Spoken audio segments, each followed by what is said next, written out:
గరీబీ హటావో అనే నినాదాన్ని పేదరిక నిర్మూలన కోసం అహర్నిశలు పరితపించారు. పేదరికం నిర్మూలించటమే ధ్యేయంగా పెట్టుకుని 15 ఏళ్లు సుపరిపాలన అందించారు.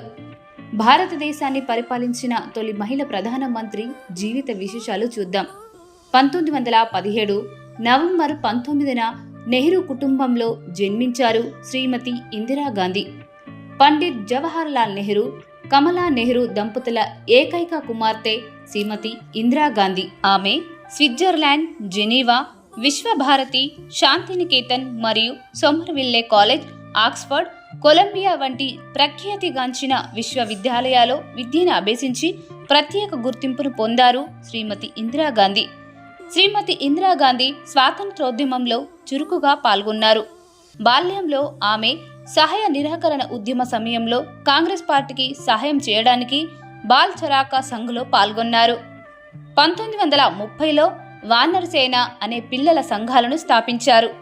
1942 మార్చ్ 26వ తేదీన ఫిరోజ్ గాంధీని వివాహం చేసుకున్నారు. వారికి రాజీవ్ గాంధీ, సంజయ్ గాంధీ ఇద్దరు కుమారులున్నారు. 1942 సంవత్సరం సెప్టెంబర్లో జైలుకెళ్లారు. శ్రీమతి ఇందిరాగాంధీ 1955లో కాంగ్రెస్ వర్కింగ్ కమిటీ సభ్యురాలిగా, పార్టీ సెంట్రల్ ఎలక్షన్లో సభ్యురాలిగా పనిచేశారు. 1958లో central parliamentary board of Congress సభ్యురాలుగా కూడా నియమితులయ్యారు.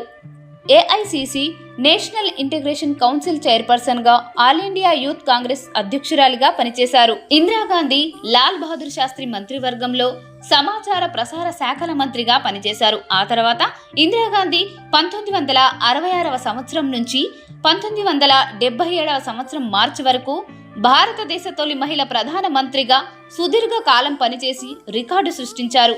శ్రీమతి ఇందిరాగాంధీ 1964 ఆగస్టు నుంచి 1967 ఫిబ్రవరి వరకు రాజ్యసభ సభ్యురాలుగా పనిచేశారు.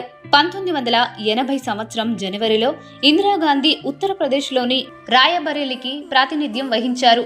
1971లో పాకిస్తాన్తో జరిగిన యుద్ధంలో భారత్ విజయం సాధించడం జరిగింది. ఫలితంగా బంగ్లాదేశ్ స్వతంత్ర దేశంగా అవతరించింది. 1975 నుంచి 1977 జాతీయ అత్యవసర పరిస్థితి విధించడం వల్ల దేశంలో ఆర్థిక సమస్యలు, రాజకీయ అస్థిరత ఏర్పడింది. ప్రాథమిక హక్కులు రద్దు చేయబడ్డాయని, పత్రిక స్వేచ్ఛపై పరిమితులు విధించబడ్డాయని విమర్శలు వచ్చాయి. హైడ్రో ఎలక్ట్రిక్ ప్రాజెక్టులు, కొయిని నదిపై రిహంద్ డ్యాం లాంటి ముఖ్య ప్రాజెక్టుల నిర్మాణం చేపట్టడం వల్ల విద్యుత్ ఉత్పత్తి పెరగడంతో పాటు పారిశ్రామికీకరణకు మద్దతు లభించింది. భారతదేశంలో ఆహార ఉత్పత్తి పెంచడానికి ఆధునిక వ్యవసాయ పద్ధతులు, ఎరువులు, పంట రక్షణ పద్ధతులు ప్రవేశపెట్టడం ద్వారా రైతుల కోసం హరిత విప్లవం తీసుకువచ్చేలా కృషి చేసిన మహనీయురాలు.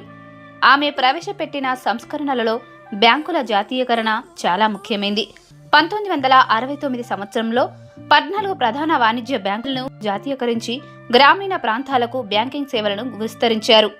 మొదటి మహిళా ప్రధానమంత్రిగానే కాకుండా గరీబీ హటావో నినాదమిచ్చిన ఉక్కు మహిళగా ఇందిరాగాంధీ ప్రసిద్ధిగాంచారు. శ్రీమతి ఇందిరాగాంధీ 1984 అక్టోబర్ 31న విద్రోహుల తూటాలకు బలయ్యారు.